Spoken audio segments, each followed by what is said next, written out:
Welcome to the Winged Wheel Podcast. Here to talk all things hockey are your hosts, Brad Crisco, Ryan Hanna, and Evan Lobsinger.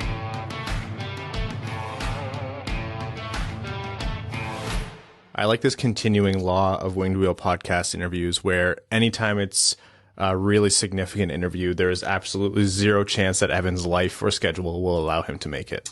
Yeah, pretty much. I'm free all the time until that exact moment.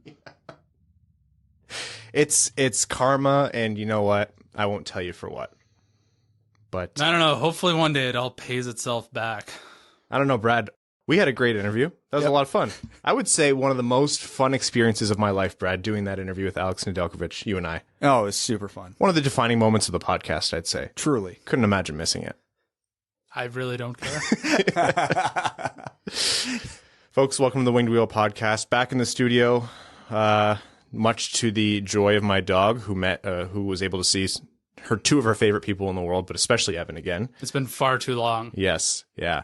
Evan actually legitimately, I don't think he was kidding very much at all, was asking when we'd be able to be back in person because he missed my dog. And this is a man who has never expressed any outward sense of friendship to either Brad or myself in the 7+ years we've known each other. So, oh yeah, that was on Wednesday, right? We were talking about doing it in person. I was like, the only person I feel bad for in all of this is Abby. Yeah. Well, her life's fulfilled again. Welcome back to the show, folks. Here to talk to you all things Red Wings hockey, including a very fun interview, the world of the NHL and hockey beyond that. I am one of your hosts, Ryan Hanna. I'm Brad Crisco. And I'm Evan. On this episode of the Winged Wheel Podcast, as you might have seen, we have a very special interview for you. Returning to the Winged Wheel Podcast, Red Wings goaltender Alex Nedeljkovic coming back on the show to talk about last season, the season ahead, what he's been doing in the offseason. Always really great time having Ned on.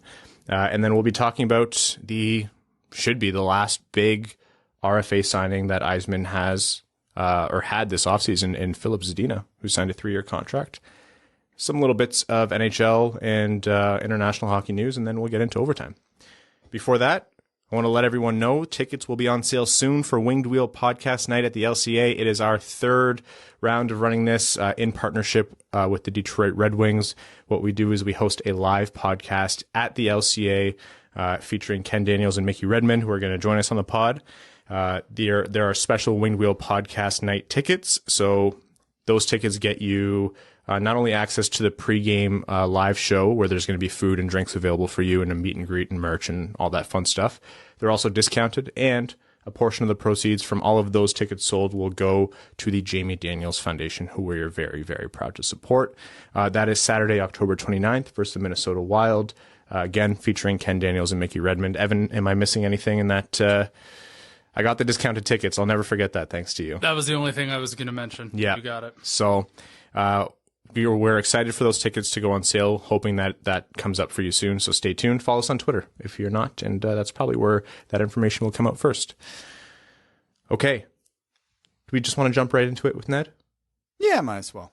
Goaltending has been a big storyline for the Red Wings over the past, I think a long time, going back to Jimmy Howard and the saga of Alex Nedeljkovic coming to the Red Wings in the season he had last year, and now this upcoming season where he has another very capable goalie next to him in Ville Husso. That's all of interest to Red Wings fans everywhere. So we wanted to talk directly to the man about it. So without further ado, enjoy this interview with Alex Nedeljkovic.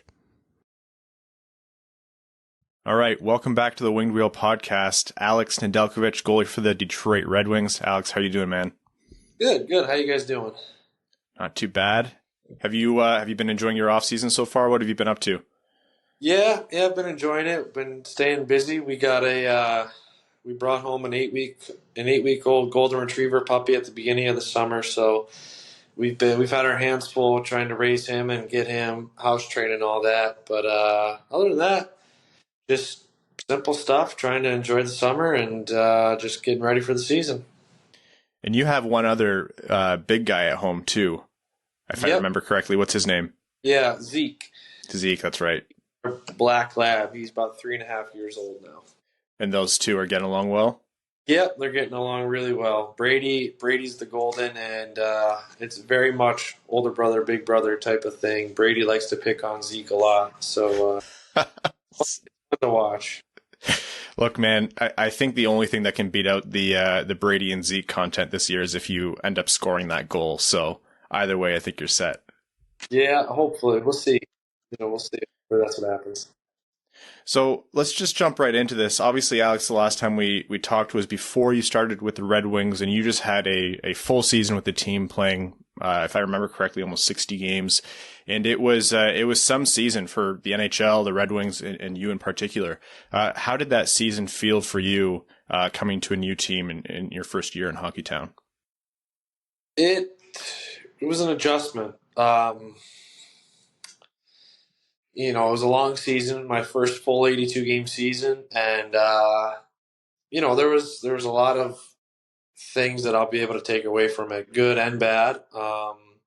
But that's part of being a pro. That's part of hopefully having a long, successful career. Is you're going to go through ups and downs throughout it, but as long as you learn from both and you apply it to whatever you're doing today and the next day, and you're getting better each and every day. It's that's what matters and that's what counts, and that's how guys end up having long careers. Is they're not just getting stuck on what happened yesterday. They're moving forward and taking each day as a new challenge and getting better. So a lot of good, a lot of bad too, but you know what? That's how it goes sometimes. It's not always going to be, the highs. So.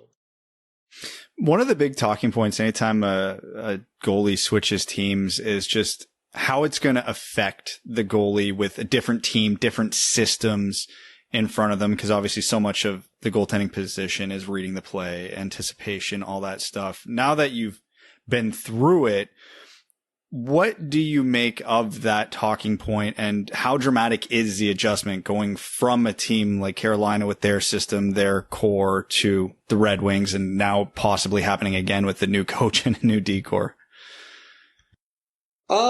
Yeah, there's a little bit of an adjustment, but at the end of the day, it's like our position is such a unique one where it shouldn't matter what goes on around us. Obviously, each team plays a little bit differently, or they have their own set of structures and how they want to run things. Some are a little bit more man-to-man, some are a little bit more zone. So you maybe see different looks, or maybe you see a certain scenario more often in a zone type of structure than you would as a man-to-man. But at the end of the day, it's not anything that you as a goalie hasn't seen before. So for me, it wasn't necessarily what was going on in front of me. It was how I was handling it all in my head. And that was one of the things that I was trying to take from this year, was just how big of a mental challenge it was to not only be prepared and being mentally capable of playing, in a full 82 game schedule, but just being in the moment and realizing what's going on and moving on from things that happen, whether they were good or bad. Have you had a chance to talk to Coach Lalonde yet about what the new structure, your role might look like, trying to maybe bribe him up a little bit, give you a few more puck touches, get a couple more assists under your belt, anything like that? No, I've talked to him a couple times. I met him, I think the day or two after they had the press conference announcing he was the new coach. So I just got to meet him a little bit and talk a little bit here and there, but it was nothing structure-wise or anything like that. We're just trying to get to know each other and trying to build a little bit of a relationship. We're just trying to see Nedeljkovic streaking down to the red line to take a clapper, that's all. Yeah. You mentioned the mental aspect of the game, and I think a big hallmark that people are going to take away from last season for you is how strong you came back in the spring. What was that like for you? Was that kind of just resetting yourself mentally, or was that just part of the natural ebbs and flows of a season, do you think? I'm trying to think of what rebound that happened, but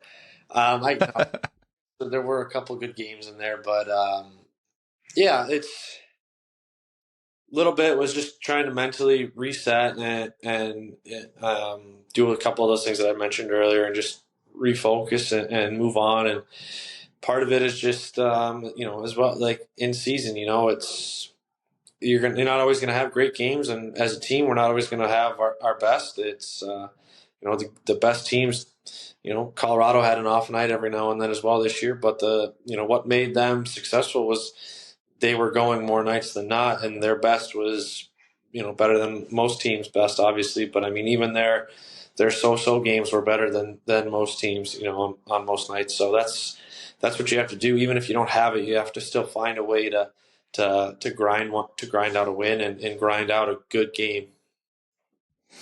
So coming into this season, there's obviously the storyline that the Red Wings went out and brought in Ville Husso, who's a great goaltender who had a great year in St. Louis. And, with you having played 60 games last year, is there kind of a competitive fire when a new goalie is brought into the situation, or is it just kind of business as usual for goalies? It's just all part of being in the room. I think it's just all part of being in the room. I mean, it's such a small world. Like, the hockey world's a small world. The goalie world's even smaller. So, if you don't know a guy, you know of him, you've heard of him and hear things about him. But everything I've heard about Ville is he's a great guy. He's really easy to get along with, and there's obviously, it's going to be competitive. We both want to push each other. We both want to succeed and have success and help the team, do well and get some wins. But it's not a competitiveness where, I don't talk to the guy for days on end or anything like that. It's good competition. It's healthy competition, right? Like, we're just going to push each other in practice to be better, and whoever's playing better is going to get the net. And if it's me, it's great. If it's Ville, that's great. If we're winning games, as long as it doesn't matter who's in net, right? Like, we want to get to the playoffs, and at the end of the day, we want to win that Stanley Cup. So. Yeah. Obviously Ville being one of many new additions this offseason. Have you had a chance to talk or chat with a bunch of your teammates from last season? What's the vibe going around the team right now with, 5 or 6 new players and hopefully impact players coming into the locker room this year? Yeah, there's a little bit of a buzz around the rink, just with the handful of us that are down there training right now. I think in the next week or two, a couple more guys will start to filter their way in, and we'll just kind of try to pick up where we left off last year, and hopefully, take a step forward. But yeah, you see some of the moves that Steve made and some of the guys that he brought in, and you can't not be excited about it. There's some guys in there that I think are going to really have an impact on this team, and they're going to help, the guys that were here last year. They're going to help us grow and hopefully, take us, help us take that next step. Obviously, Mo and Lucas Raymond had massive years, with Mo winning the Calder Trophy. We've heard from a lot of different people that they are truly special in terms of how rookies come into the NHL and their professionalism and everything. We've seen the insights where I guess your guys' nickname for Seider is Momo, which was funny to hear. What was it like being in the room with those two rookies and with, such immense talents like Seider, who ended up winning Rookie of the Year? Were they different than other players or other rookies that you kind of shared the room with? It was kind of a breath of fresh air, honestly, because there were such great talents on the ice, and they worked hard off the ice for it. But they were still just like kids. Like, Mo turned 21. I think Razor's turning 20 this year. Like, they're still kids. Like, they haven't even been able to really grasp what it's like to be an adult yet, or like what it's like to have not a job, but like you're living on your own, and you got to take care of yourself and all that. So they just they came into the rink, smile on their face, like just kind of like any other day. They were playing a game, and on the ice and practices, it was more of the same. Like they were just having fun, trying to get better, but also enjoying it. And I think it was a little bit of breath of fresh air at times, especially when, we weren't winning. We were kind of in a slump every now and then, just see these guys come in, and they somehow managed to keep the vibes pretty light in the room. Any jokes going back and forth between you and those two because you were going through your second rookie season while they were going through their first rookie season? No, nothing really like that between those guys. It was more the older guys or guys that guys that weren't rookies that were making sure that they were reminding me, that I was still a rookie or whatever. So I had to partake in all the rookie activities and stuff we did throughout the year, and but that's part of it. So. Speaking of the more experienced guys, I'm thinking of Mark Stahl and Sam Gagner, and I suppose this year that'll probably be David Perron. There's a lot made of, their impact on the ice, and maybe they're not at the peak of their careers. What's the impact of those kind of guys in the dressing room and being glue guys, so to say, or bringing the room together? Yeah, I think you said it there. They were a little bit of glue guys, a little bit of just kind of like that calming voice when things weren't going the right way, and just kind of steady eddies. Like you always knew what you were going to get with them on the ice and off the ice, right? They've seen almost everything, as athletes and as competitors and professionals. So it was, it was kind of same. It was similar to like Mo and Razor, where they were so young and full of energy, and not to say that Stalzy and Gags, they weren't full of energy, maybe not so young, but it was just a different voice and a different perspective from those guys. So it was nice. You got both ends of the spectrum there. Yeah, to get into another topic here, because I like the nerdy end of things, and you mentioned you were starting to skate a little bit. For a goaltender specifically, getting on the ice in the off season, how much of that time is spent just kind of getting the feel back for the ice, and how much of it is spent actually like tweaking technique or, changing how you approach, a play on the post, or how you challenge a shooter, or, slide east to west in your crease? Or is it just all a feel thing? It's a little bit of both. So when you first get out there, that first probably 2 or 3 times, you're just going out there and everything is very simple, and you're going to get into some drills and you're going to take some shots from the guys. But as far as like goalie specific stuff, just working one-on-one with the goalie coach or whoever's out there, it's pretty slow, pretty standard, just making sure that your fundamentals are there and you're working on good habits and making good habits. And then you do it for maybe, 15, 20 minutes at the start of the skate. And then the rest of the time when you hop into drills with the guys, it's trying to apply those habits that you were building on and whatnot, and those techniques. And as we spend more and more time on the ice and we get closer to camp, the intensity starts to ramp up a little bit. We're starting to do a little bit more. We get on the ice and it's not so basic anymore.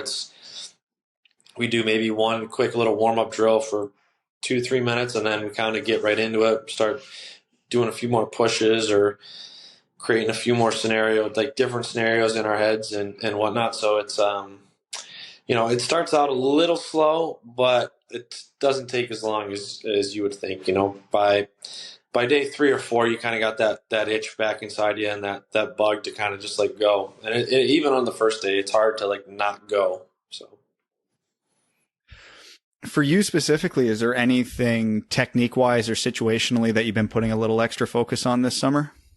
Not really. No, it's just cleaning up some bad habits, and nothing like crazy, nothing major. I don't think you're going to see something like totally different than what I was doing last year or the year before. As far as on the ice goes, maybe on the ice I've been trying to do a little bit more mental strengthening and some, mental exercises and things like that to help me, when things aren't going so well on the ice. So, but as far as like any technique and stuff like that, nothing crazy, no. I don't know, man. I think you should employ the Dominic Hasek flip Gaborik 180 in the air. It's a pretty good one. I know, but you know what? In today's day and age, you never know what can happen. You might take weeks after that, so who knows? So you're privy to obviously the Red Wings shooters in practice, and obviously the talent on this team has changed a little bit. But from the players Who are the Red Wings, or who in your mind are the most talented shooters where when they bear down on you in practice, free one-on-one with you and them, you're like, oof, this is going to be a tough shot? Excuse me. I mean, obviously Lark's is an incredible talent. Razor's got a really good shot. The guy that last year would always, I don't want to say give me trouble, but would be like the one guy that I would clue in on, like really like get in the zone for, was Gags. He didn't have the hardest shot, but his release was kind of like funky. It was different than like everybody else's. It was quick. It was tough to read, and it's not like he was blowing pucks by me or he was like putting it off the bar and in. But he's like a smart guy. You know, I think he had 2 or 3 goals he scored from behind the net, banking it off the goalie. Right, like he's aware of those scenarios and he's looking for those things. Like he beat me like through my arm or, you know, like just over my pad, under my glove kind of thing. Like these awkward spots that not a lot of guys think to shoot at. And that was like always one, like he was always one guy that when he came down, I was like, I knew it was Gags. I need to stop this puck.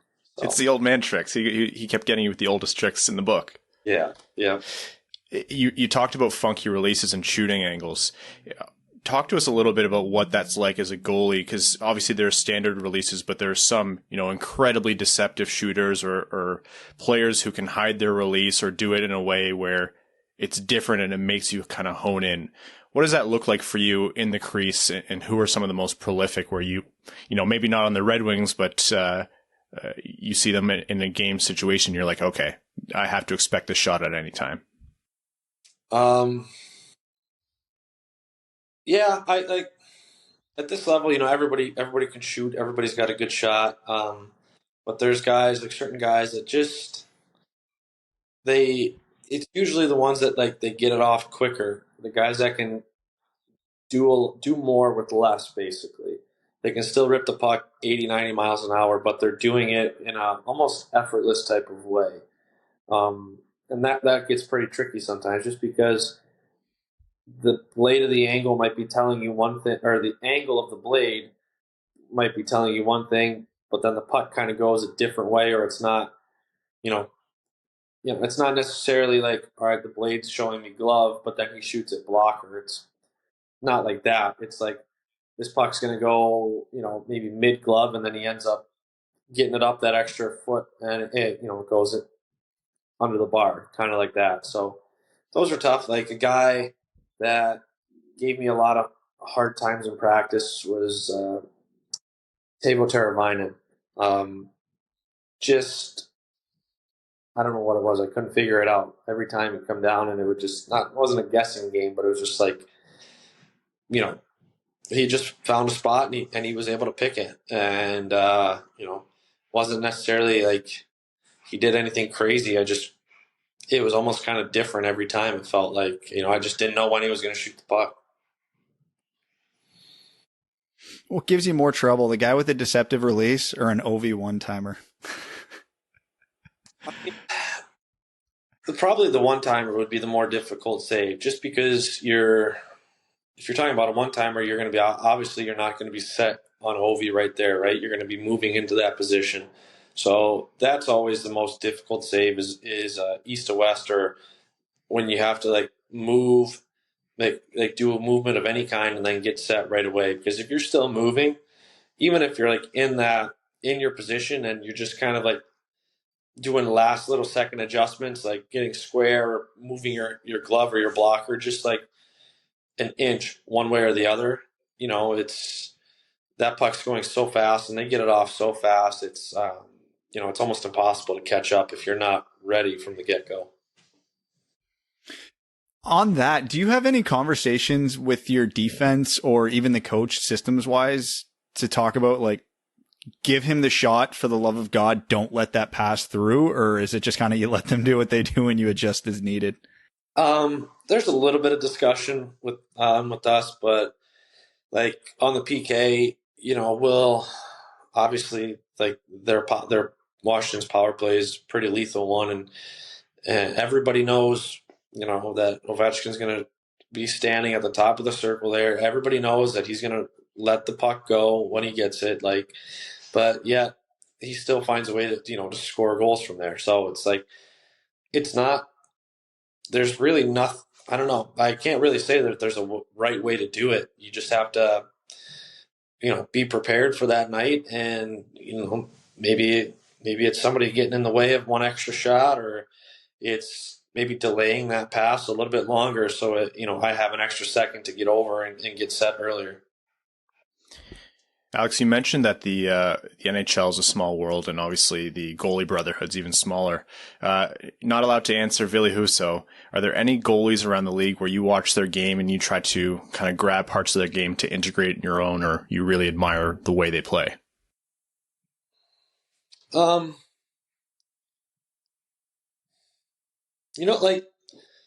a lot of guys you look at Jonathan Quick, he's so athletic, and maybe technically he wouldn't be the best guy to look at, and if you were to throw somebody in the net for the first time and show him a video of how to play goalie, he probably wouldn't be the one you would put up there. But his athleticism is what makes him so great, and that's something that you can't teach. But from everything that I've heard about him, he's a hard worker, and he's a guy that competes, and he just doesn't quit, and you can see it in his game. And I think that's something that you can take away from is I don't want to be kind of flailing all over the ice or doing the splits every time, but I want to be battling for every single puck, and I want to find a way to make a save. Technically, Carey Price always seems to be in the right spot. He's never really out of position, and it just looks smooth. And if you wanted to look at a guy and say, how do you move efficiently, or this is how you maximize space, he's a perfect example, I think. Obviously, you probably spend a lot of time over the years getting your technique down, your positioning sound, and everything flawless. But is there just a little part of you that watches an old highlight clip of Dominic Hasek or Tim Thomas and says, F it, let's get weird? No, you can't do it anymore. Guys are so good now. It's it's so hard to be unpredictable. You can get away with it every now and then, but you start doing it every day, every other day, it just kind of gets repetitive, and guys pick up on it. And then, like I said, they're so good. Once they see you kind of commit to something, they just take what's given to them. And, sometimes it's just sliding it right on the ice, or it's just taking that extra step around you. So Alex, you're coming into this last season of your contract with the Red Wings. What's that like for a player to come into a contract year, and have those discussions started with Yzerman or the front office yet? No, I think we're just going to kind of take it day by day this year. We're not going to worry about a new contract or anything like that. It's we're just going to try to go out there and get better every day. And for me, that's my goal, is to take it day by day and not worry about what happens outside the rink, not worry about what happens outside the locker room. It's just making sure that when I show up to the rink, I'm prepared and ready to go. And for the same thing, whether it's a practice or a game or a morning skate, as long as I'm prepared and I'm doing myself, I'm doing as much as I can for myself to be ready and be in shape for training camp, and be prepared for practices, so that way come game time, it's just second nature. Things will take care of itself away from that. So I'm not too worried about that stuff right now. I just want to go out, have some fun, and do my thing. Okay, on a less serious question, I have a million friends who are goalies, and when I told them I was going to be talking to you today, they all asked me the same thing, because they're all absolute gear lunatics like I am as well. So you're one of the Vaughn guys in the NHL. Are you coming back with the SLR3s this year? Yep. There you go. No change. Perfect. No, the colors will be a little different. But I shouldn't say the colors, but the color scheme will be a little different, but same gear. Alex, I think my favorite part of our interview last year was the talk about your scoring at your levels coming up through the ranks. And if I remember, it was one in the ECHL and one in the AHL. Yep. So Is that still not front of mind, but is that still in the back of your mind when you get that puck with the empty net situation? Oh yeah. Oh, it always is. It always is. I'd be lying to you if I said when I got that assist against Boston last year, I wasn't trying to go for it. I missed really bad, and it worked out. It went right to the bag, so it looked good. But I'm always thinking about it. Man, why would you say that? I think we talked about how beautiful that pass was on the air before. Now you've exposed us. I had, it was just so bad. It was good. It was one of those things. It was so bad. It was good. Well, that bought you the good karma for this year, I'm sure. I have never in my life watched a goalie and thoroughly expected them to score. And I can say last year, I every time you had the puck, I'm like, he's going to go for it. He might do it. So I'm looking forward to it this year for sure. Yeah, hopefully I'll be looking. So Alex, something that we do on this podcast is called Wings Money on the Board, and we raise money for the Jamie Daniels Foundation and by making pledges based on the way the Red Wings season goes. And so I think there's going to be a lot of pledges this year for not just, if you score a goal, that one would be big. Like that's a grand, easy from a lot of different people, but shutouts, saves, assists, things like that. But to say thank you in advance for not just coming on the show, but for all the great money you're going to help us raise this season, we have one of these Mickey Redmond style Winged Wheel Podcast custom flannels for you. Those are awesome. That's awesome. Thank you. So, yeah, of course. And one last thing, any message to the fans who are excited? I know you were telling us how amped you are for the season to start. Any message for the fans going into this year? Yeah, just, looking forward to seeing them back at LCA.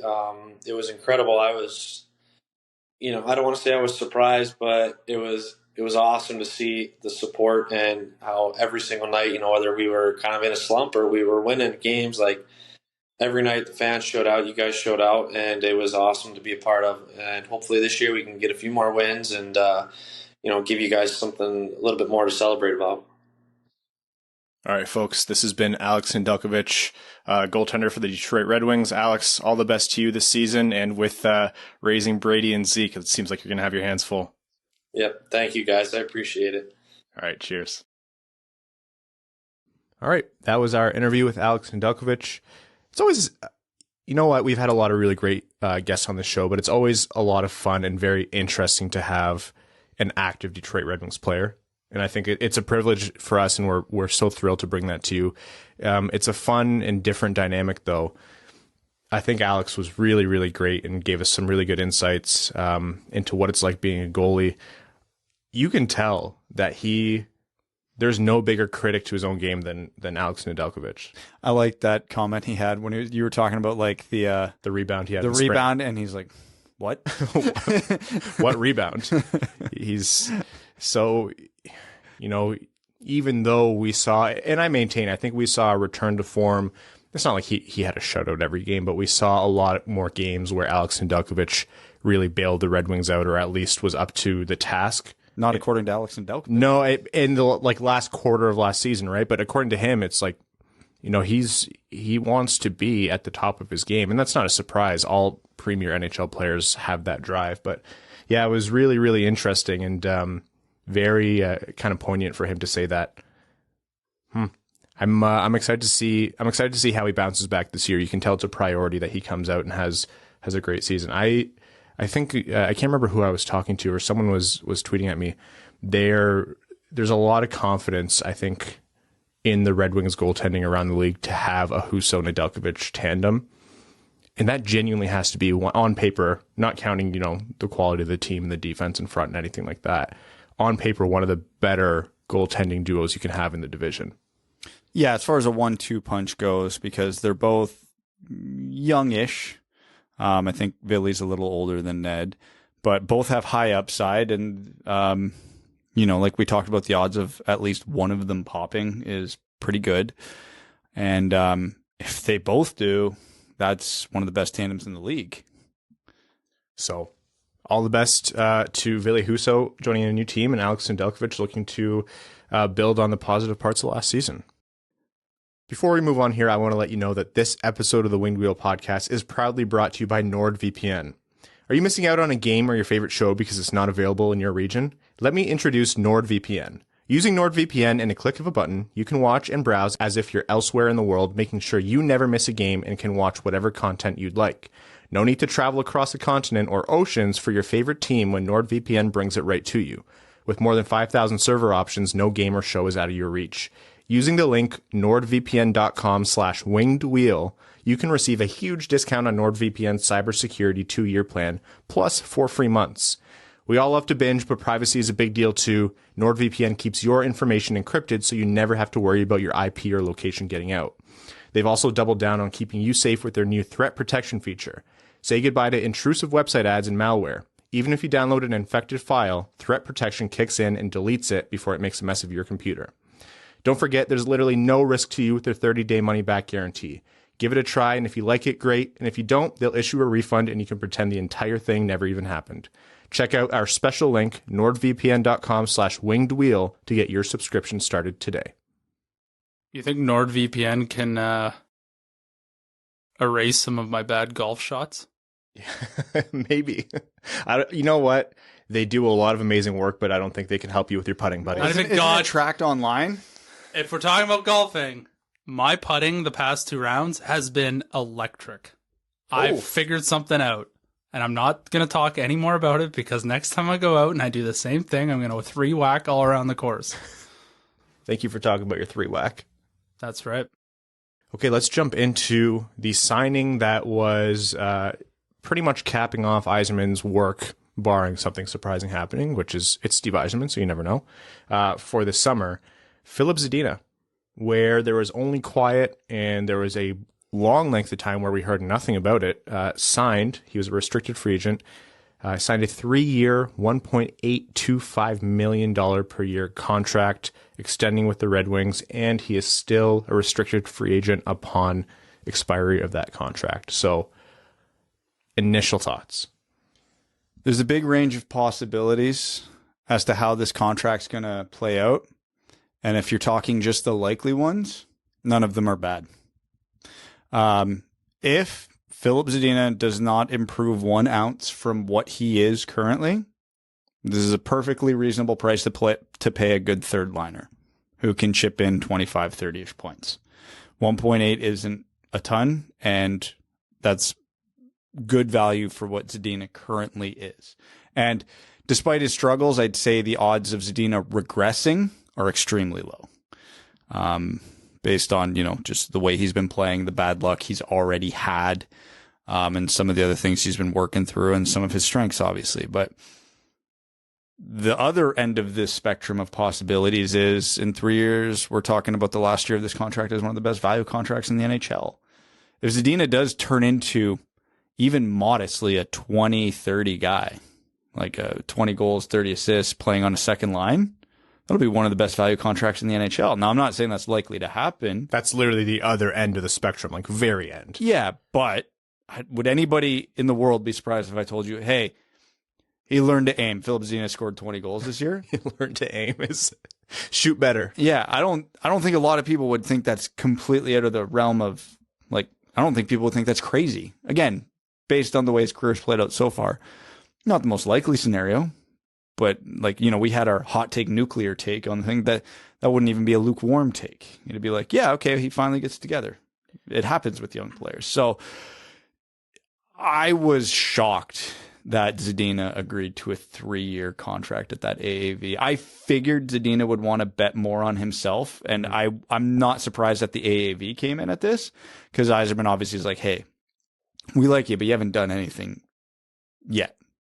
So we're not going to pay you like you've done anything yet. And Zadina would have countered with, fair enough. Think give me a 1 or 2 year deal, and then you'll have to pay me more. A 3-year deal, because if Zadina does get it together in the next year or two, he's leaving probably a decent amount of money on the table. I understand what you're saying in a vacuum, but I think considering the year Zadina had, nearly a full season, played 74 games, he had 10 goals. He had 10 goals, 14 assists, 24 points, and he really lapsed into some of the worst habits and slumps that he sees in his game. So his confidence really... Define habits. I think he overthinks and tries to do everything when he's not finishing, which was supposed to be one of the premier parts of his game, which turns into poor decision making when you know he can do better. And I think he's liable for turnovers, like kind of boneheaded turnovers when he's a way better player than that. It's not all the time, but we saw him at his, I would say, to simplify it, we saw him at his lowest lows this past season. So I think his confidence is short. So yeah, you're right. He probably left some money on the table by taking, let's call it an extra year. But I think the gamble he's taking here is, okay, this team is willing to buy into me as a player for 3 more years, barring a trade. He's signed as a restricted free agent, and he's a restricted free agent for, like, he's not UFA eligible for any of these years or equivalent, so he has no trade protection possible. But he said, this team's buying into me for 3 more years. I need to take advantage of that and really use these 3 years to maximize who I am as a player, because I have not shown the Red Wings what I can do. And I agree with you, Brad. $1.825 million. I think the qualifying offer at the end of it will be like $2.19 million as an nothing ARB eligible RFA. It's not. It's especially with the cap, it's going to be higher than that. Will be even cheaper than this. If Filip Zadina isn't worth 2.2 at the end of this contract, he's not making it to the end of this contract. Yeah, it's fine.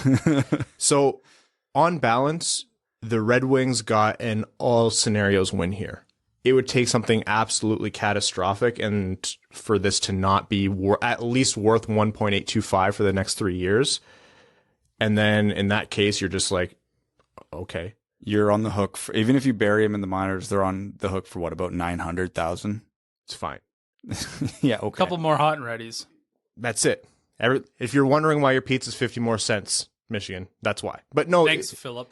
Genuinely though, I think I'm talking absolute worst case doom and gloom, and that's not what I believe in. My bias. That's not what my eyes show me either. No, because I think Filip Zadina just went through his worst case scenario, as you already mentioned. I like agree. that, if this last season is all we ever get from Filip Zadina, I still think 1.8 is fine. Like, he wasn't a net negative player on the Red Wings last year, and no, over the course of the season, no. Yeah, like, did he have like 15 to 20 games where you're like, best to forget about those ones? Of course, but like most Red Wings had a lot of those last year. Yeah, but he's talented enough where he shouldn't have. No, and of course not. But again, it was his first 82 game season. Mm-hmm. Like he's been we'll call it a COVID baby in the NHL, where he hasn't had any consistency. That was his first full season, because again, the season before was a COVID shortened season, et cetera, et cetera. So, did we expect full consistency out of him? No. And did we get it? No. Did we see flashes of what made him a 6th overall pick? Yeah. Is he going to live up to that? Definitely not. But at the very least, what I will conservatively say is, I think what Filip Zadina is better than he showed last year. And if it's even a little better than he showed last year, it's a good value contract. There were some learnings with Filip Zadina. I just gave the doom and gloom points. Let me give you some of the positive points that Brad alluded to there. When he wasn't absolutely slumping and in his own head because shots weren't going in and he had bad bounces or whatever, which led to just bad habits and spiraling downwards, he was doing a lot of things well. He's a better playmaker than he gets credit for.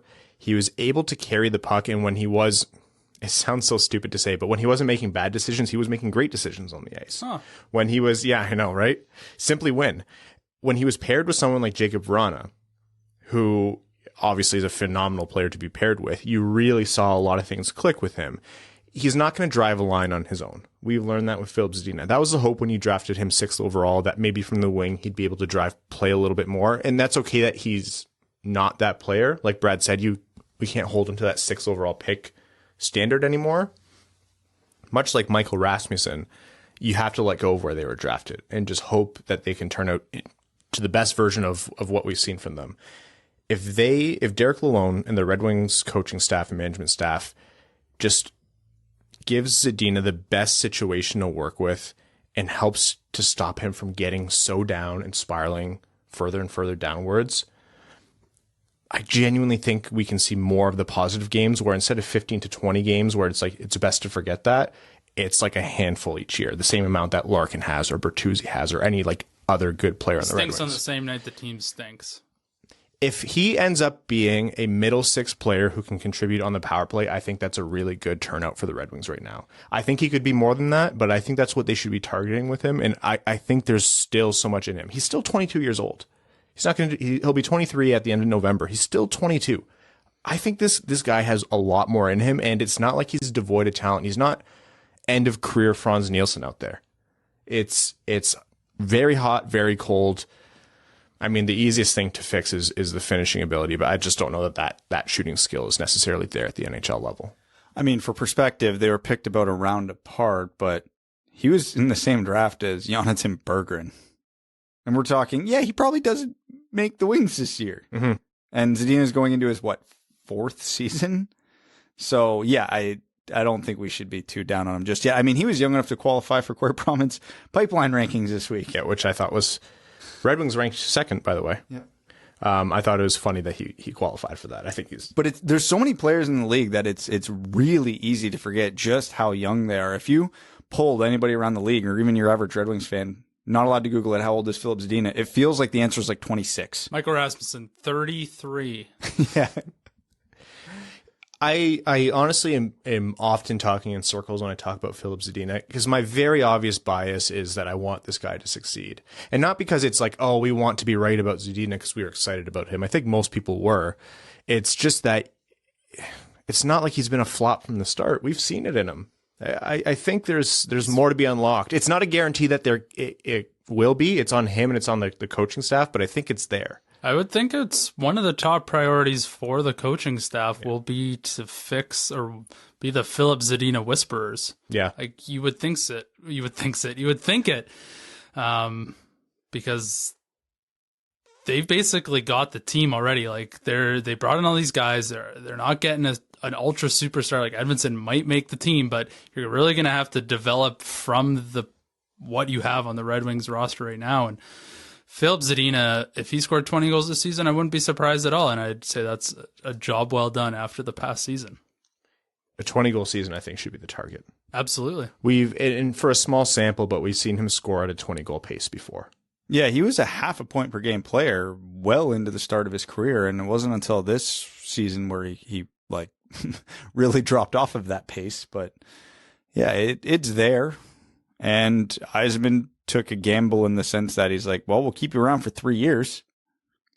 We like you enough to at least have you for that long.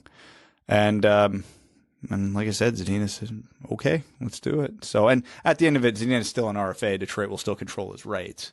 So if it does go really, really well, he's still going to get paid because he'll be 25 at the end of this contract. So, he could still get a payday. Yeah. Okay, you mentioned something when we were covering this on Twitter, Brad, and I think it was, people might not like the point, but it's a fair one. And in the business of hockey and players who don't have trade protection, it's one to talk about. If you're into that sort of thing, this is, I think, how you phrased it. Yep. It's a tradable contract, if need be. Very tradable. There have been, I think, pretty well substantiated rumors that have been floating around and that we've heard personally that Filip Zadina has been shopped or part of conversations before. Obviously hasn't moved, but there have been questions on whether the team was fully in on him at different points. So not to say that the team's out on him and they just signed him only to trade him, but this is a movable deal, and that's another advantage to it for Yzerman and the Red Wings. I think this contract increased his value as a trade asset, looking at it from that point, because if there's a team truly out there that looks at Filip Zadina and goes, we can fix him, then they're going to think they're getting phenomenal value in the second and third year of this contract, depending if he gets traded.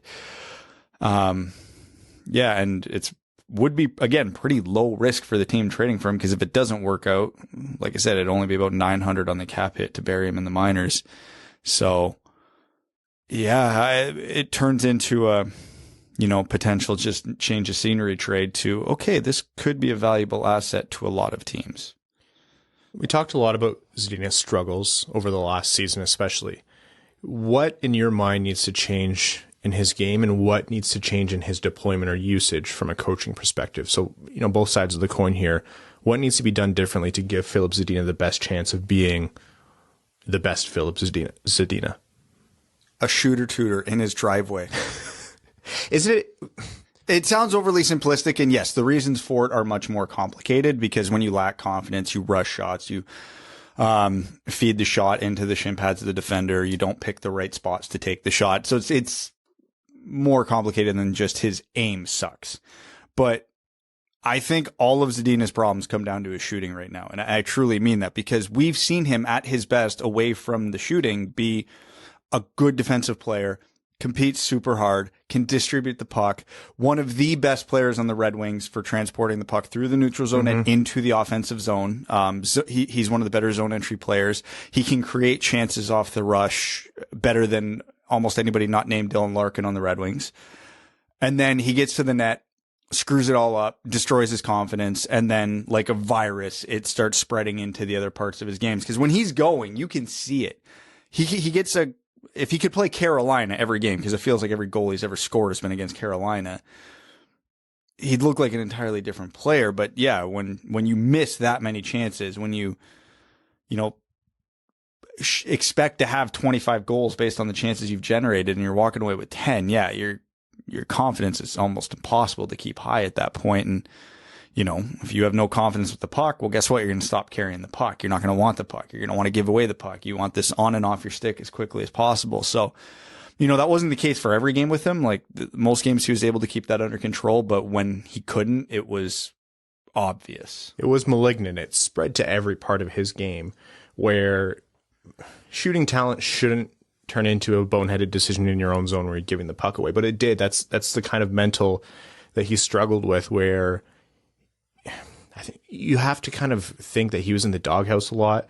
He played, and you said this last season, Brad, he played like he was afraid to make mistakes when he was at his lowest. To be fair, that wasn't a problem exclusive to Filip Zadina. No, but I think it affected him the most. He had the hardest time breaking out of that. And he did get bumped down the lineup a lot last year, and his ice time did suffer. And justifiably based on the way he was playing, yeah. Justifiable based on how those around him were playing, no. So, players aren't dumb. They see that as well. If, I'm Filip Zadina and go, yeah, I'm not playing great, but holy shit, look at what those guys are doing. It's very nice that he now has a coach that's not, Derek Lalonde is going to be fighting for his job, but not in the same sense as Jeff Blashill was. Yeah. Like Jeff Blashill was trying to scratch out some wins to really try and hang on to something. Every win was his employment on the line. Whereas, the leash, which I hate saying, Derek Lalonde's got so much room to try new things and try out combinations and let guys make some mistakes. I only think that is a positive for Filip Zadina. And getting pushed down the lineup now isn't as big of a punishment as it used to be. Now, if he gets pushed down the lineup, he's not banished to the land of misfit players with Adam Ernie and Giovanni Smith, who are completely incapable of getting him the puck. So, no, his worst case right now might be playing with Joe Veleno, which is great. Yeah, and they had stretches together last year where they looked good. So, if that's his worst case scenario, at least he's better off than he was last year. Yeah, I can't sit here. I would love to see Filip Zadina playing with Jacob Vrana, but I would also love to see Jacob Vrana playing with whoever the best wingers are on the Red Wings, and that might not be Filip Zadina. There might be a lot of preseason time where that happens. Well, because we'll try stuff like that out. Yeah, it's going to be interesting to see what Lalonde does with that, because the Red Wings, the way their forwards are built, you can almost like perfectly cut a line between the first line, second line, and third line at each position just based on skill. Lucas Raymond is obviously the best right winger. David Perron is obviously the second best. Filip Zadina is obviously the third. You look at left wing, it goes Bertuzzi, Vrana, Kubalik, center, Larkin, Kopp, Suter, literally chop it. So you would think those should be the lines. And, if I'm building a team, that's how I build the lines. But there's a lot to be said about balancing lines and maybe getting a second line talent on your third line to balance it out. And we did see the obvious chemistry Vrana and Zadina have had.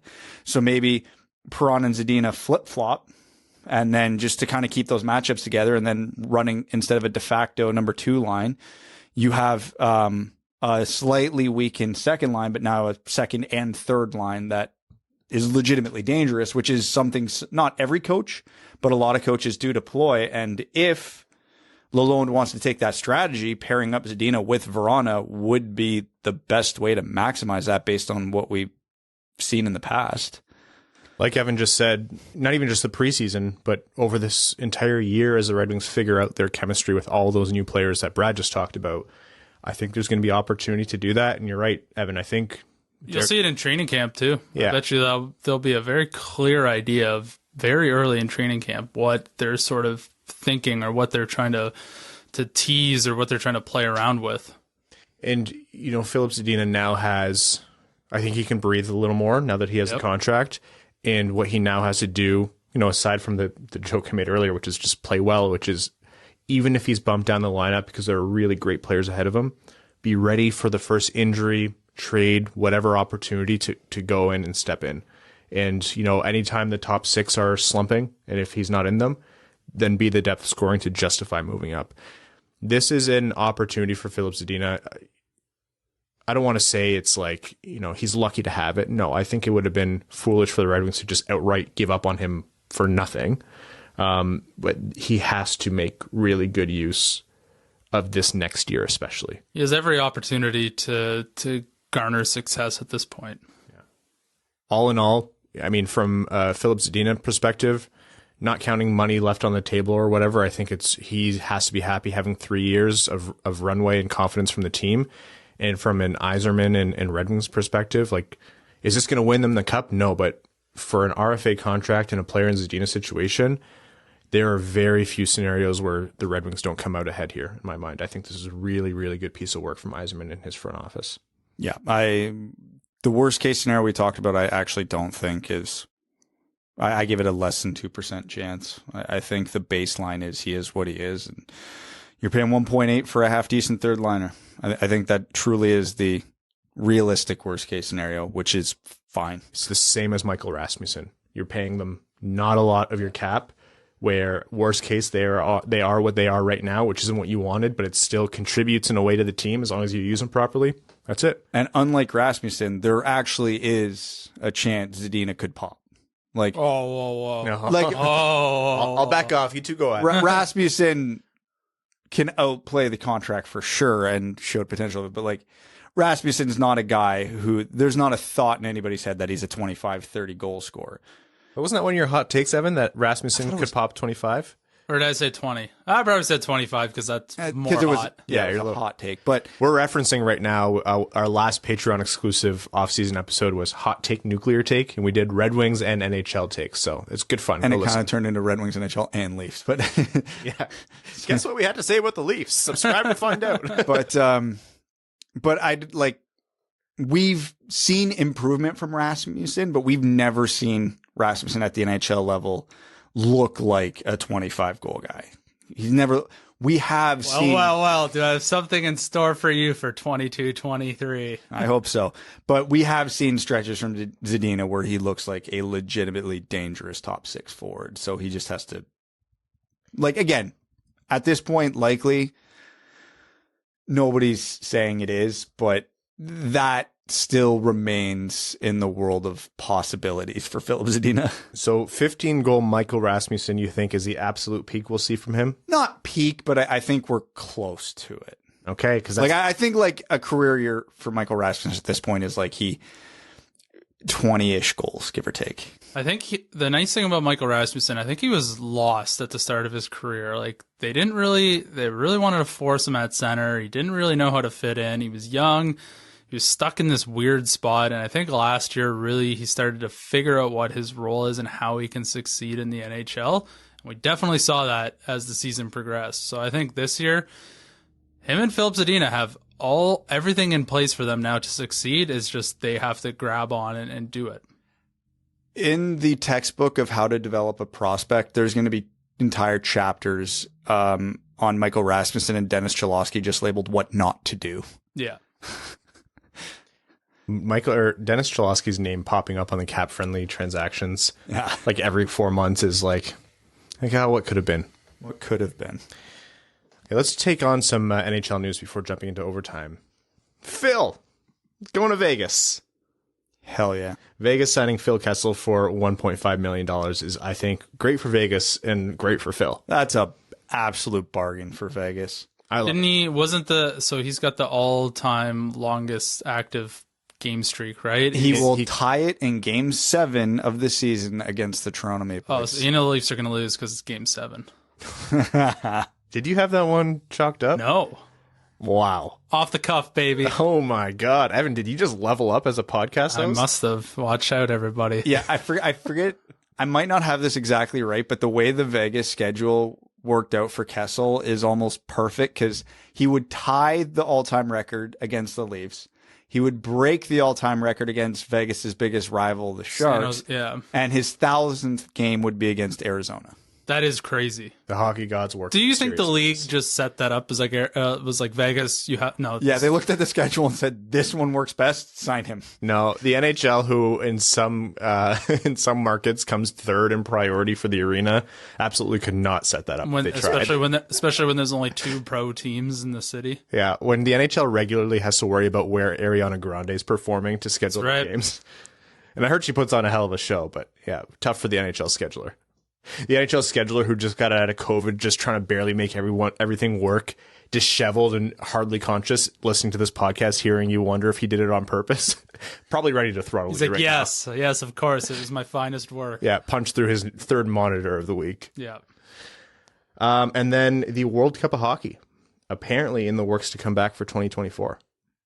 I think it's fun, with one big old caveat. Every 4 years, World Cup of Hockey. That's fine. NHL, make your money, do your thing, whatever. Every 4 years, offsetting at a 2-year interval, Olympics. Yep. Send the players. Yep. The fact that the NHL is doing this mid-season has officially smashed any argument they've had against the Olympics in the past. You know how it's going to go, though. They're going to say, we have a best-on-best international tournament, and here it is. And they're going to sell it as, well, players, a big thing is owners don't like to send their players whose contract they're playing overseas for something that doesn't benefit them. But this World Cup of Hockey will benefit the NHL owners, and that's our compromise. The Olympics does benefit the NHL in a roundabout way. They get to showcase their game on a global scale. No, Evan, it's got to be direct dollars or it doesn't count. Reinvesting in yourself, Evan? Advertising? What's that? It drives me there has to be more to it. Well maybe there doesn't have to be. The IOC is also refusing. They're also culpable in this. It's billionaires versus other billionaires versus millionaires, and politics is involved. And who loses? Us. And they all suck. Yeah, including us. The only way I will care for this is if they don't do Team North America. Whoa, you're anti-Team North America. I think they've said they they're won't not do it again. Okay, yeah. That's at least how it's trending. Because I don't care about funny team playing Finland or funny team playing the States, and Matthews and Eichel are on funny team. Yeah, but then how are we going to get a gold medal rematch of the last World Cup where it was Team Canada against Team Some of Europe? So if Team Funny Name plays other Team Funny Name in the final, when they raise the banners, do they just stand there in silence, or how does that work? They play the Nashville national anthem. Wasn't Team North America something like Party Rock Anthem or something like that? I love this little window into Evan's mind. The case study is moving forward rapidly after this episode. Well, no, the kids team, the child team, North America, their national anthem would just be the Barney theme song. Yeah, so if they don't do that, that'd be pretty cool. I was going to say the Caillou theme song, but man. Nobody likes Caillou, not even kids. Ungrateful little shit. Yeah. Yeah, if they do the best teams that a country can come up with, or best players a country can assemble, that is what I want to see. I don't want to see maybe I'm an old man, but I don't want to see Team TikTok versus Team Retirement. I don't want to see that. No, you know what? I want Canada. I want to see that. I want to see Canada versus the United States, everybody healthy, one game take all. I want it. I want that so bad. No, sorry, you've ruined this for me. I want to see Mark Messier in a game against Pavel Barber and Always Hockey. Team Metaverse versus Team TikTok. We're actually not playing this on the ice. We're gonna give you a VR headset and you can watch it online. Team TikTok and versus we're gonna Team condense it to a 15-second clip. No, the team name was right there for you, Evan. It's Team TikTok versus Team Boomer Window. That's it. Mark Messier faces off against Addison Rae. That's how you grow the game. This is wildly off the rails. You're welcome. That's okay. Alex Nedeljkovic was dropping Lord of the Rings comments in our mentions today, so it's just been that kind of day. All right, we're going to jump into overtime here. Overtime on this episode of the Winged Wheel podcast is proudly brought to you by our Patreon supporters. If you're wondering how we keep the show going during the off season, it is because of our Patreon. Patreon.com/Winged Wheel podcast. If you want to join the Dub Club, join the Discord and get access to the special Patreon exclusive off season episodes, which are good fun. And, of course, the full overtime for every episode is posted right after, and that's Patreon exclusive as well. So we're going to start with a comment from Brian Vasha, who says, how much impact will the player changeover and new coaching staff have on the players like Zadina, Suter, and Rasmussen? How long will the new coaching staff's decisions take to start being noticeable on the ice? Ideally, right away.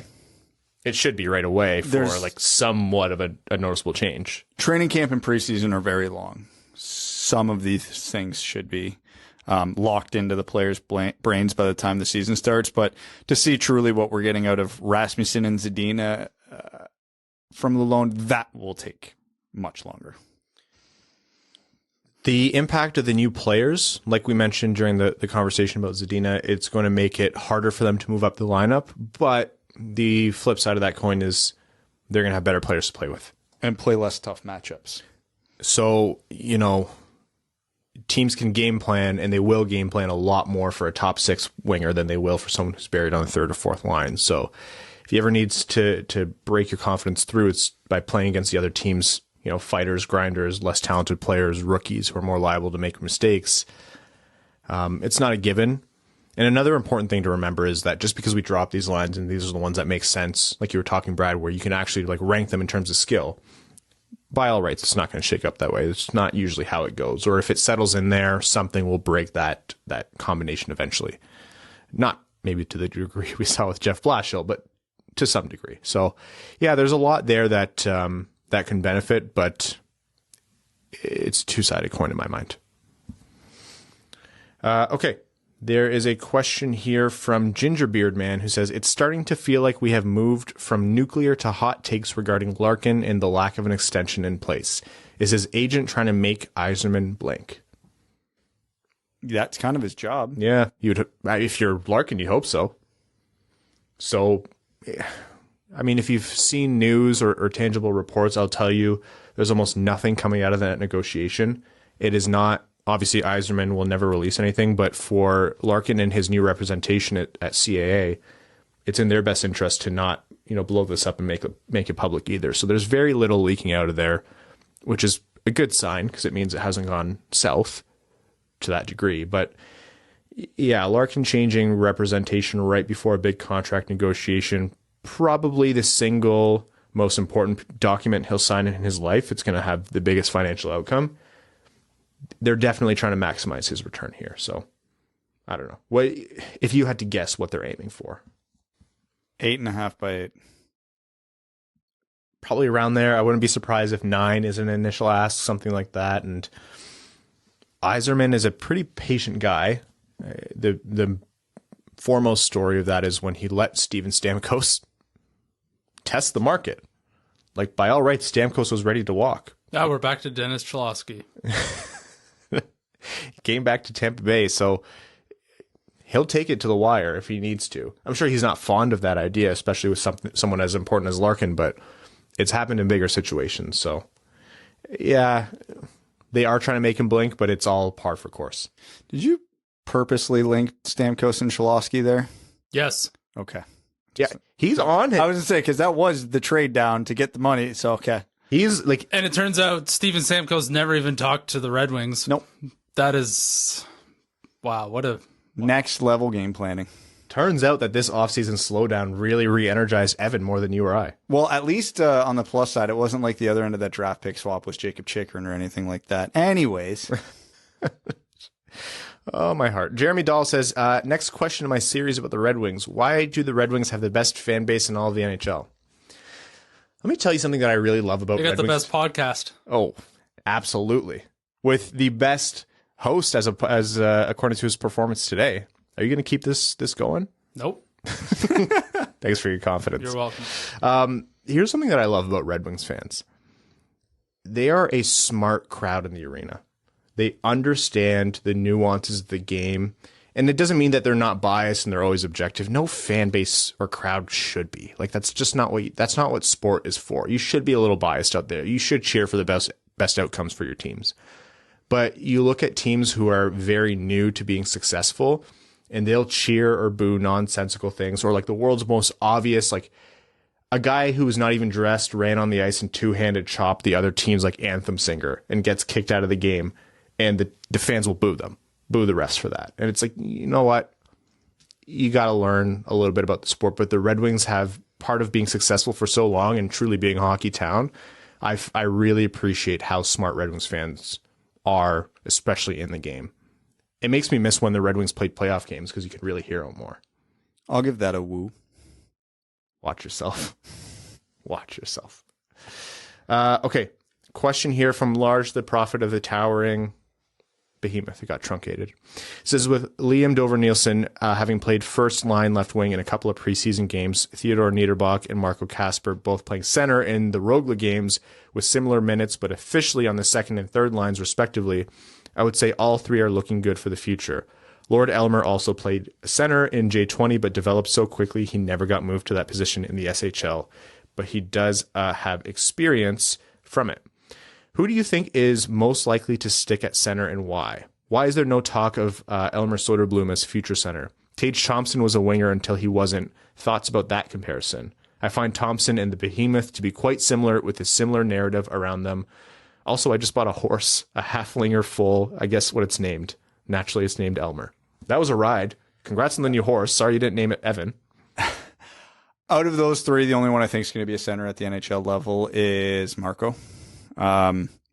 Soderblom doesn't have the playmaking you would ideally like for a center at the NHL level. You can generally get away with not having that if you also have above average foot speed, which he doesn't have. I mean, his skating has come a long way. I'm not going to say it's bad, but it's hard to play center, be good defensively, and be good offensively when your offensive role is, I don't think limited is the right word, but when you're kind of a specialist.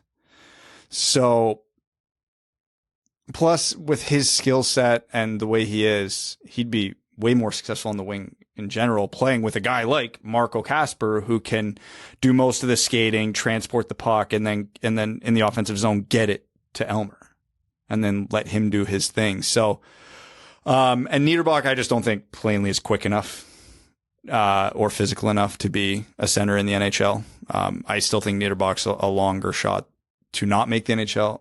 Is more likely to not make the NHL than to make it at this point. Not by a huge margin, but, so yeah, I think Kasper is built for center in the NHL. You know, in a pinch, could Elmer do it? Yeah, but much like Michael Rasmussen, ideally he wouldn't be. And then Niederbach, I just don't think has the tools to do it in the NHL. I will say it's not impossible, but I think when you draw comparisons to a Tage Thompson, that's the most positive end of the spectrum. Like, it's certainly available, and it certainly could turn out that way. I just wouldn't hinge hopes on that. And there's only been one guy in the mold of a Tage Thompson so far for a reason. So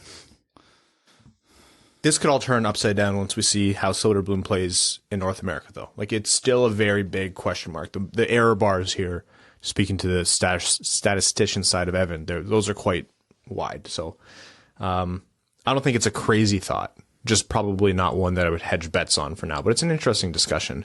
Also, owning a horse. Every time I hear someone talk about owning a horse, it's always like owning a boat. Like, it's just a money sink. Yep.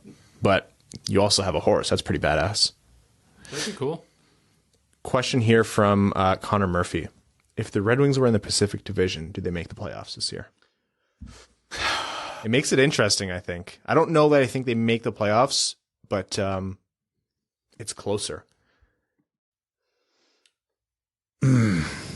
I'd still say no, but like the odds versus now would be way slimmer. Because do I think Detroit is better than Edmonton, Calgary, Vegas, or LA yet? No, you could debate LA. I think they're in the same tier as Seattle. maybe a little above Seattle. You would hope they'd be above. Even if Seattle gets better, you'd hope Detroit would be above. Yeah, Seattle, everything with them hinges on goaltending because they actually weren't a terrible team last year. They just got sewered by Grubauer. So, yeah, I'd give them like a 40%-ish chance to make the playoffs in the Pacific. I think I'd go lower. I'd probably put it at 25. But I will say... Weren't you guys saying that the Red Wings would be a fringe playoff team this year? No, I think like it's not... rumbling about it? Yeah, it's not crazy for them to be, in and out of the outside of the wildcard spots. Like, I don't think the Red Wings... Competing for it and actually making it are two very different things. Like, Islanders and Columbus... Well, then what would your odds be for Atlantic? Even lower. Here's what I was going to 20? say. On the high end? Because who are going to hold the divisional seeds in the Atlantic? Florida, Toronto, Tampa Bay, right? Oh yeah. I think it is way more likely for something insane to happen in the Pacific with Calgary, Edmonton, and then Vegas or LA than it is with that Atlantic group. Like those three in my mind, not counting whatever Boston is able to do this year, and they're kind of up in the air. Yeah, the Metro is a strong division, and Boston, despite their early injuries, will still be good. So you have to either get that crossover spot in the Metro or take out Boston. I don't think Detroit's a playoff team in either conference or any division in either conference, but it certainly is a lot more plausible of an idea in the West where anything can happen in the NHL, but really anything can happen in the West this year is the way I look at it. There's a reality this year where Detroit shoots up the rankings, finishes 9th in the East, and still misses the playoffs by 12 points.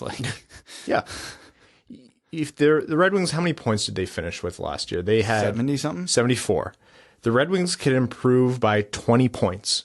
20 points. And still miss, right? And still miss. I mean, that's not counting who they take those points off of and all that. Yeah. But still. Based on last year's standings, that would have missed the playoffs. So, you really, if you're trying to guarantee it, you're saying they're making a divisional seed. And I think it's pretty unlikely in the Atlantic, but very unlikely in the Atlantic and just pretty unlikely in the Pacific. But, hey.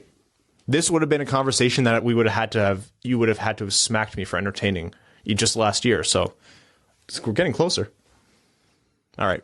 It's time for us to record our Patreon exclusive overtime. So we're going to wrap up this episode of the Winged Wheel podcast. Patrons and subscribers can stay tuned for a midweek episode, another Patreon exclusive. And then next Sunday is the next time we'll be back, barring some insane news happening midweek. I'd like to thank everyone for tuning in. All of our listeners, the sponsors of this episode, NordVPN, all of our patrons, our name level supporters on Patreon, Arjun Shankar, Yves Bartels on behalf of the Sarah Grand Foundation, Aikfer, the Stay Fresh Cheese Bag, Nick Perks, Terry Driver of the number 69 Crying Ryan Hanna's Banana Slam and Jamathon, Matthew M. Rice, Arjun, Ben Hurd, Brandon M., Carl Brutina Nanoluski, Chimmy, Chris P., Citizen High Five, Connor Scovey. Oh, Crispy. I think he's making a pun. Good God, you did not just get that. Yeah, I just got that. Oh my God. Coyote season tickets in Tempe, Craig Kibble, Derek Enstam, DJ Denton, Give Blood, Fight Probert, Greach, Hassam Al-Qassem. I tried so hard and got so far, but in the end, it doesn't. Evan Lobsinger, Jay Gollum, Jacob Turner, Caitlin Wood, King Tone, Kyle Hashman, Marcus, Matt McKay, Nedeljkovic, goalie number 1, Nicholas Fritz, R.A., Ryan Hanna, Ryan Hubbard, Scott Martin, Zachary Rogers, General Andy Bohan of the Cheesebag Army, Sam Bankson, Antonio Gracias, Babe Landeskog as a Stanley Cup champion, Ben Barron, Bertuzzi and Hronik trade proposal number 69, Brian Vasha, Connor Leighton, Darren Fick, Dave W., Evans adult film star alter ego Kevin Lobsaber, Evans neglected parking garage, Evans bingo card, Griffey Boy, James Laporte, Jeremiah Dobo, JM Rhapsody, John Evans, Josh Yelton, Justin and the Angry Mob, Kevin McCracken, Quaz, Logan Burgos, Madison Bowie, Matt S., Maximilian, Melissa Erickson, Ophelia, who is a brand new name level sponsor. Welcome. Papa Woody, Puck Norris, Reed, Revi DeLuca, Ryan Hanna, the Prophesied Lopsinger Hot Tub episode, Thick Rick, Trevor Pevavar. Thank you all so much. We'll talk to you next week. Thanks for tuning in to the Winged Wheel Podcast. Be sure to check out wingedwheelpodcast.com, where you can subscribe to the show on iTunes, Spotify, or wherever you get your podcasts. You'll also find links to other ways to support the show, such as Patreon, official podcast apparel, and more. And don't forget to follow the show on Twitter at Winged Wheel Pod. And of course, the hosts at Brad Crisco, at Ryan Hanna WWP, and at Hockeytown Evan.